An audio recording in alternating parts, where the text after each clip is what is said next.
What's up everybody, balik lagi di Suka-Suka Gue Coffee Channel. Kita akan membahas alat bantu distribusi kali ini. Apakah alat bantunya?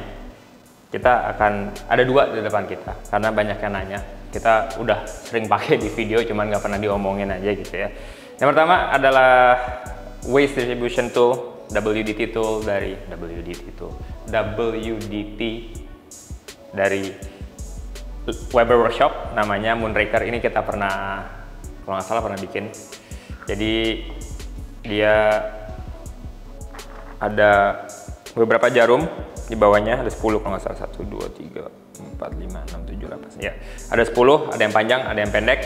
Tujuannya seperti WDT pada umumnya adalah untuk membuat, apa itu istilahnya ya, kayak kalau mau nanam tanaman di sawah itu ada lubang-lubangnya lah, biar tanahnya gembur gitu. Nah, untuk espresso juga begitu, karena WDT sudah terbukti karena digemburkan si espresso packnya itu waktu dia ditem dan dia diekstrak, ekstraksinya jadi lebih sempurna, lebih uniform gitu ya. Jadi si Weber Workshop dan temennya yang satu lagi ini dari Barista Hustle Auto Comb, itu tujuannya si WDT. Nah, kita ada dua, satu dari Weber Workshop, satu dari Barista Hustle, namanya Autocomb. Apa bedanya? Yang jelas bentuknya udah beda, fungsinya sama, cara nyampenya yang beda. Jadi si Weber Workshop ini memang dia desain alat-alat yang tujuannya estetik dan functional, karena yang punya dulu kerja di Apple. Jadi ya kalau bikin barang-barang seperti itu. Jadi si Moonraker ini kalau lihat di atasnya ada mekanisme seperti jam yang membuat, apa ya istilahnya ya. Jadi waktu kita putar, dan harus putarnya 10 kali kalau yang ini, dia si perputaran jarumnya itu tidak pernah menyentuh tempat yang sama. Jadi waktu dia menggemburkan si espresso pack itu, dia menggemburkan seluruh bagian portafilter tanpa di daerah yang sama. Temennya si Barista Hustle Autocomb. Jadi Barista Hustle ini yang mulai itu Matt Berger namanya, barista OG zaman dulu.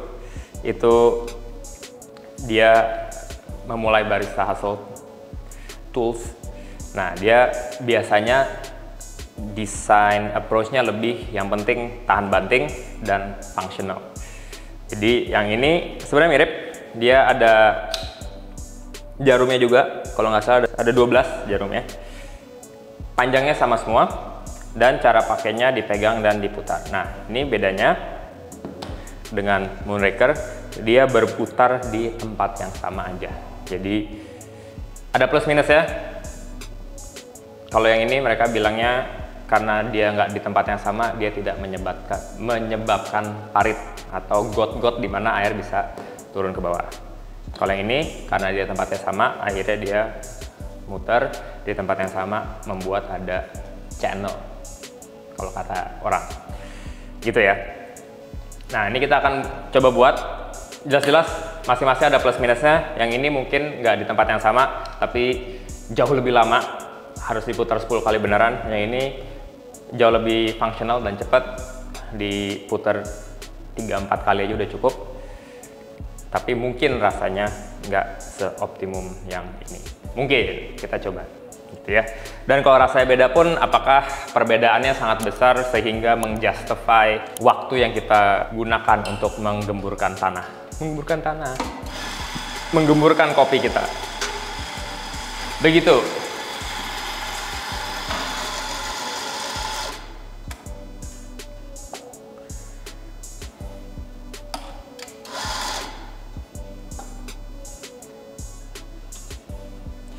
Oke, jadi yang pertama kita akan menggunakan Moonraker.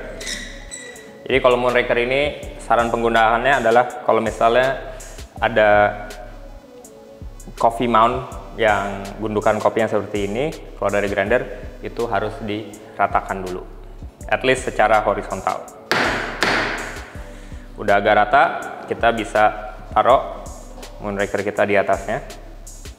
Lalu kalau dari instruction guide-nya kita harus putar 10 kali. 1, 2, 3, 4, 5, 6, 7, 8, 9, 10 supaya mendapatkan efek dari alat ini gitu ya. Habis itu biasanya kita collapse sekali lagi supaya dia terdistribusi secara vertikal. Jadi kalau dilihat di sini dia udah jauh lebih gembur, nggak ada gumpalan. Masih agak miring dikit.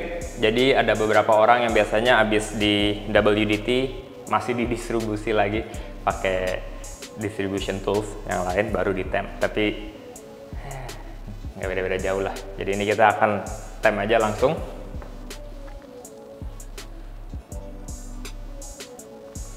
Lalu kita akan coba ekstraksi menggunakan rasio 1:2 yang standar aja. Tujuannya kita mau lihat apa sih bedanya, bukan ekstraksi mana yang paling cocok gitu ya. Jadi kita cobainnya sama aja parameternya.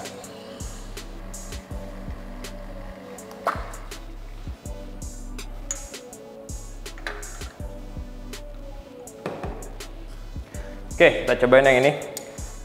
Tadi rasionya 1:2 menggunakan Moonraker.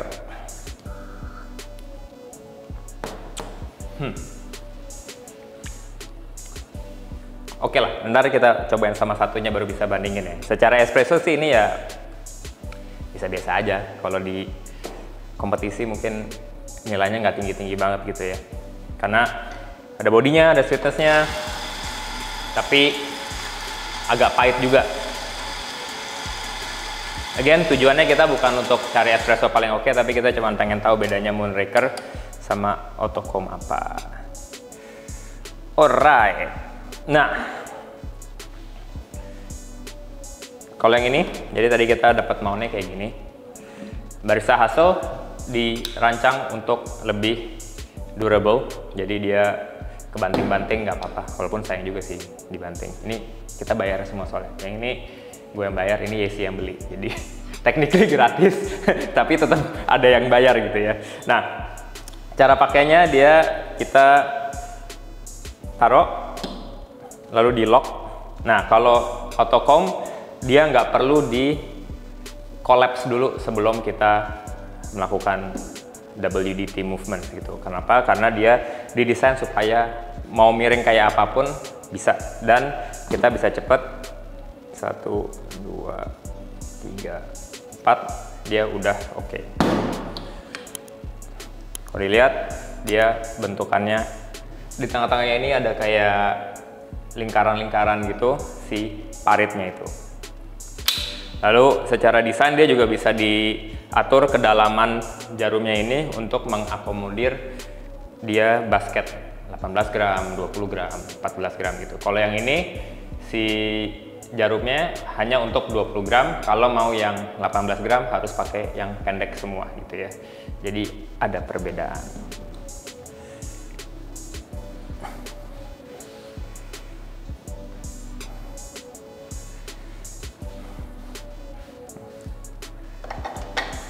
Oke, kita akan buat ekstraksi yang sama.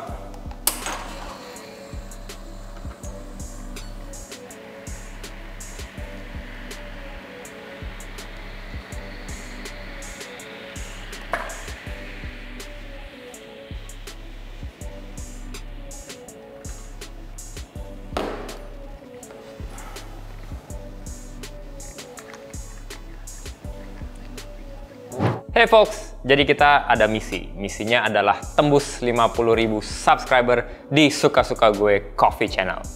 Nah, untuk ini kita butuh bantuan kalian. Kita mau adain giveaway supaya kalian termotivasi untuk subscribe dan follow segala macam account kita. Giveaway-nya apa? Well, kita kasih taunya ntar aja kalau udah 50.000. Tapi kita pengen coba supaya kalian bisa subscribe ke YouTube channel Suka-Suka Gue Coffee Channel, Instagram account SoSoGood, TikTok account SoSoGood, dan juga Instagram dan TikTok account gue pribadi. Mohon bantuannya, semoga kita bisa sama-sama terus belajar tentang kopi dan terus membuat konten yang suka-suka. Ciao! Oke, kita akan cobain.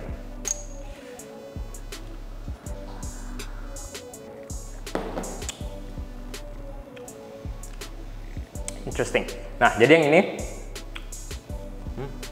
si Barista Hustle ini side by side dia rasanya lebih ada brightness-nya, maksudnya acidity-nya lebih ada, keasamannya, ada manisnya, dan nggak sepahit si Moonraker.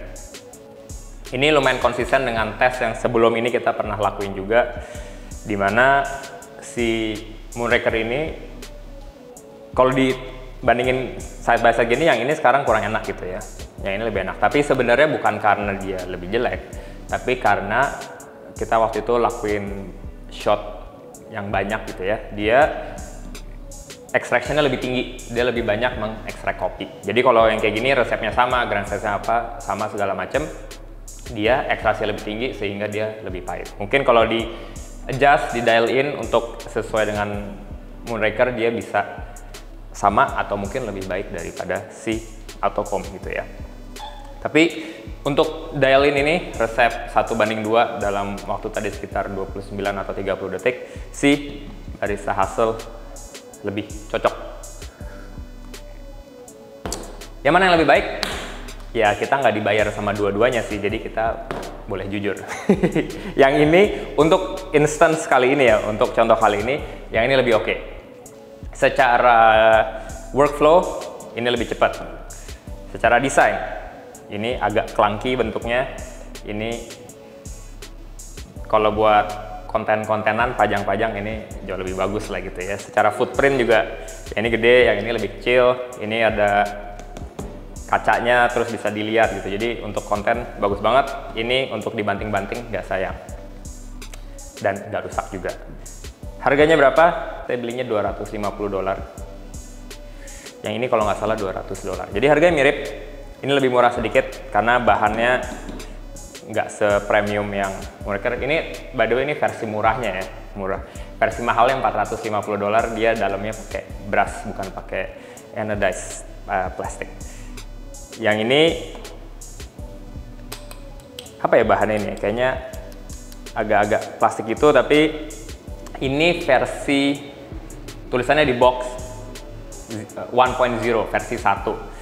Sebelum ini kalau lihat mungkin Patrick pakai di Barista Championship atau ada di World Barista Championship, suka ada yang pakai itu versi sebelumnya,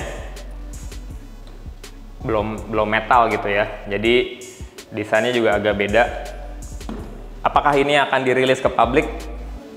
Kurang tahu sih jujur. Mungkin yang dirilis ke publik agak lebih final lagi daripada ini. Ini udah versi final. Jadi mungkin dia bisa lebih bagus lagi.